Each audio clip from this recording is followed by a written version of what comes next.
Здравствуйте, вы смотрите информационную программу «Якутия». С вами Влад Давыдов, и вашему вниманию специальный выпуск, посвященный главным выборам республики. Сегодня, 14 сентября, в единый день голосования в 84 субъектах страны назначено более 6 тысяч выборов. В том числе предстоит избрать высших должностных лиц 30 субъектов России. Главу своего региона сегодня выбирает и наша республика. Напомним, на пост руководителя Якутии претендуют 5 кандидатов. Это Эрнст Березкин, Гаврил Парахин, Владимир Максимов, Виктор Губарев и Егор Борисов. Выборы идут сегодня с 8 часов утра. По всей республике работают 804 избирательных участка и 35 территориальных избирательных комиссий. Они будут сегодня работать до 8 часов вечера. На прямой связи с Центральной избирательной комиссией Якутии сейчас находится наш корреспондент Павел Танин. У него вся свежая и оперативная информация о ходе выборов. Павел, здравствуй. Как слышишь, тебе слово. Привет, Влад. Слышу тебя очень хорошо. Действительно, с самого утра мы несем такое дежурство в Центр избиркоме республики и следим за тем, как проходит единый день голосования в Якутии. Вот есть информация за 10 часов утра. Явка в 10 часов утра составила избирателей 8,8%. А как за 2 часа она изменилась, мы узнаем прямо сейчас у заместителя председателя Центра избиркома республики Ирины Николаевны Конаковой. Ирина Николаевна, здравствуйте.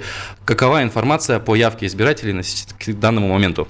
Добрый день. Ситуация у нас мониторится в определенные часы. Количество избирателей у нас подсчитывается автоматически при помощи автоматизированной государственной системы ГАЗ-выборы.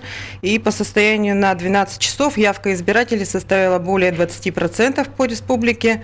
Если говорить о числовых показателях, то около 122 тысяч избирателей уже проголосовали у нас. Если говорить о территориальном срезе, где наблюдается повышенная явка от среднереспубликанских показателей, то это стандартно северные районы показывают хорошую явку и сельские местности. Немножко вызывает обеспокоенность голосования в промышленных районах, в городах. Вот по Ленску и по Нерингрю у нас наблюдается где-то 11% явка. Но там немножко нас подвели погодные условия. Надеемся, что еще ситуация выправится. А можно ли уже объявить какого-то полулидера по явке? Какой улус лидирует? Есть такая информация? У нас к 50% показателю подходит Анабарский улус район. И такой вопрос по поводу условно выездных участков для маломобильных избирателей. Да, я хочу обратиться к маломобильным нашим избирателям. Осталось по большому счету всего полчаса. То есть по законодательству до 14 часов у вас есть возможность обратиться либо по телефону, либо посредством каких-то там друзей, родственников в свою участковую комиссию. И голосование будет осуществлено у вас на дому, вне помещения для голосования.